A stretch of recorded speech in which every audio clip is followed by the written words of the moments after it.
iba, nagpapa-home service ng manicure, pedicure o masahe. Ibahin nyo ang service na ipinagawa ni Eugene. Hindi niya tunay na pangalan. Ang kanya kasing ipina-home service, pagpapalagay sa kanyang ari ng bulitas na kung tawagin, humps. Ang serbisyong ito, nakita raw niya online. Ito yung silicone hams bulitas. Sa mga mister, alam nyo ba kung legal at ligtas ito? Kinabatin ako ng bulitas ng barkada ko. Medyo nagbukol-bukol po siya, nagbabalat-balat. Para naman sa mga misis dyan, Kakapitan, laking-laki to. pabor ba kayo sa ganitong mga desisyon ni mister? Si Eugene, aminadong siga. At noong 2023, niyaya raw siya ng kanyang kaibigan na magpakabit ng bulitas. Walang anesthesia. Yung suklay na matulis yung hawakan, pinatulis yun. Tapos yun ang pinambutas sa balat ng ari. Doon ipapasok yung stopper ng alak. Dinlagyan ako ng 2. Yun nga lang, hindi raw ito ikinatuwa ng kanyang misis. Hindi niya gusto kasi nasasaktan siya eh. Kaya pinatanggal ko. Ako mismo, iniiwa ako ng blade. Sa pakiramdam ko, parang hindi ko na maibigay yung satisfied sa kanya. Para sa akin, nakakadagdag talaga ng magkalalaki. Parang ang may sandata eh. Hanggang may napanood daw siyang video online ng isang lalaki na ang iniaalok na serbisyo, paglalagay ng iba't ibang uri ng bulitas sa ari. Bago natin, bagong produkto. Sabi niya sa akin, mura lang sisingilin ko sa'yo. Siningil niya lang ako ng 1.5. Si Eugene muling naengganyo. Nagkita na lang kami sa labas, mga apartel.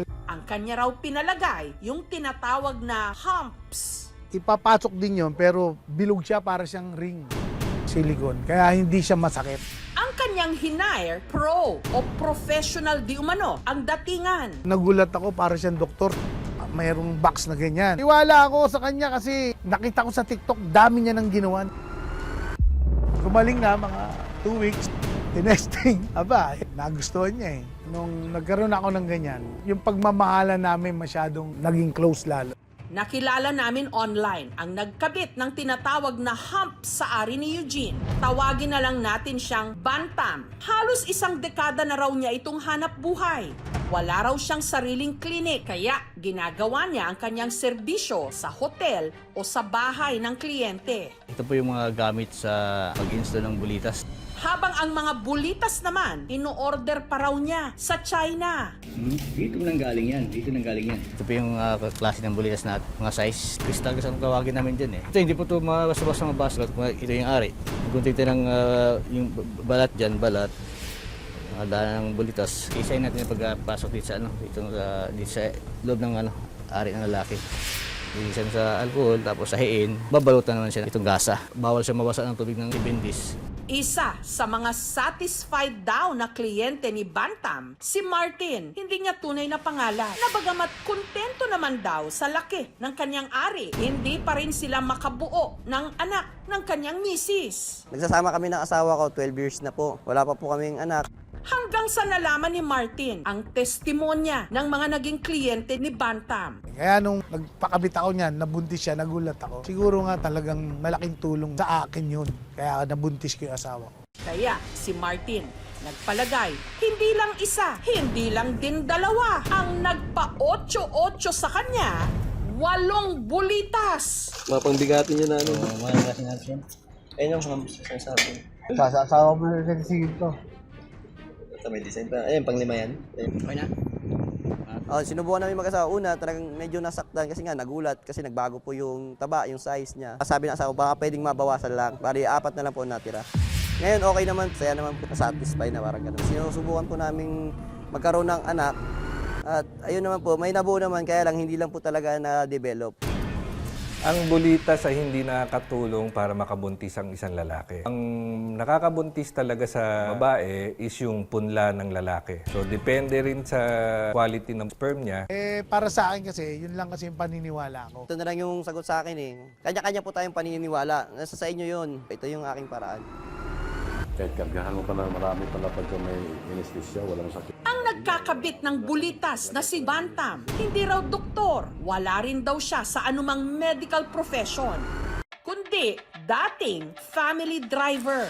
Ngunit dahil daw sa kanyang bisyo, tumamlay ang pagsasama nila ng kanyang misis na si Lisa. Hindi rin niya tunay na pangalan. Lasinggero kasi yan siya dati. Dahil lasinggero siya, hindi kami active sa Yung ari na natin, medyo kulang sa size. Yun nga yung nag-advise sa akin, magpalagay ako ng bulitas. Tinuro niya yung nag-isol sa kanya, yung isang doktor sa QC. Pero bulitas kaya 2K. Kaya si Bantam naghigpit ng sinturon. Nakaipin ako ng 8K, nagpapalagay ako ng 4. 3 days, tinisting ko na. Excited. Mas madalas din kami sa kama. Nanumbalik naman yung sigla. Pero ang bulitas daw na ikinabit sa kanya, nagkaaberya. Natanggal yung dalawa, kasi napunit yung tayo. Gusto ko ipakabit, bayad uli. So, hindi na ako bumalik. Para remedyohan ito, siya na lang ang gumawa. Nag-DIY o do-it-yourself. Ako na mismo, anesthesia sa ari ko. Ako na mismo, kabit ng yung sarili. Paisa-isa, pag gumaling, ayun, pagka nagustuhan, dagdag. Hindi ko na din siya mapigilan. Kasi minsan din, hindi siya matigasan. 14 pieces yung bulitas sa ari ko. Yung dosi doon, ako na mismo nagkakabit. Sinabi ko sa kanya na wag niya nang dagdagan. Masakit na. Taong 2020, tumigil si Bantam sa pagiging family driver hanggang nagkaideya siyang gawin ng negosyo ang paglalagay o pagkakabit ng bulitas. Doon ko na inoffer sa mga kapwa ko, mga family driver. Gusto ko lang yung maiba yung 6 life nila. Pinakaunang customer ko, kaibigan ko. Yung mga 50 plus na yung edad na yun. Kaba, ilang.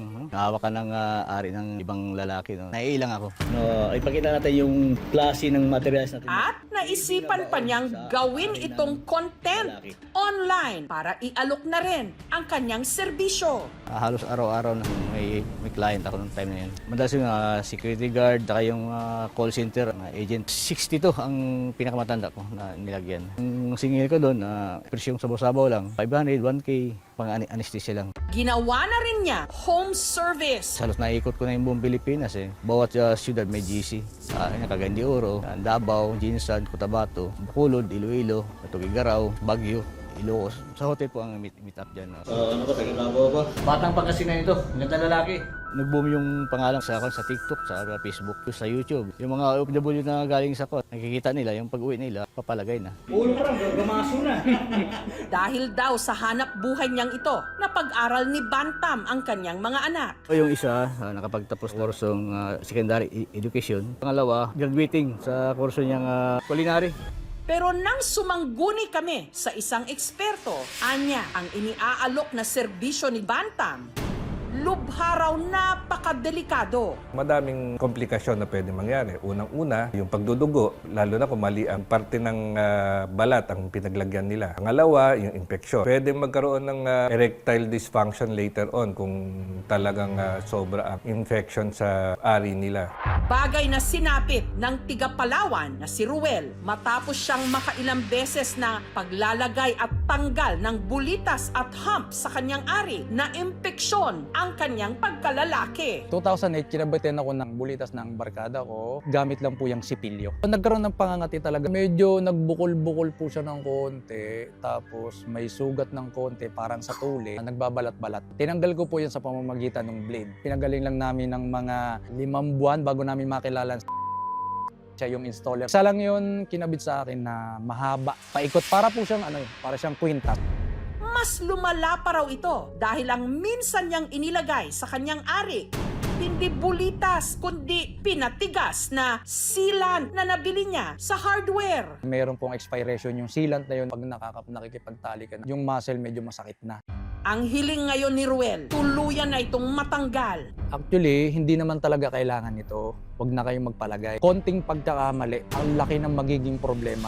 Plastic man o metal o glass, prone pa rin to sa infection. Sariwa pa yung sugat. Ginamit agad sa pagtatalik, pwede magkaroon ng sexually transmitted infection. Kung grabe talaga yung infection, kailangan mong putulin. Hindi naman talaga to medically advised. Wala naman tong idudulot na mabuti sa pagkalalaki ng isang tao, lalo na sa kanyang sexual performance. So, walang doktor na gumagawa ng paglagay ng bulitas. Ito ay illegal at kinoconsider namin medical malpractice.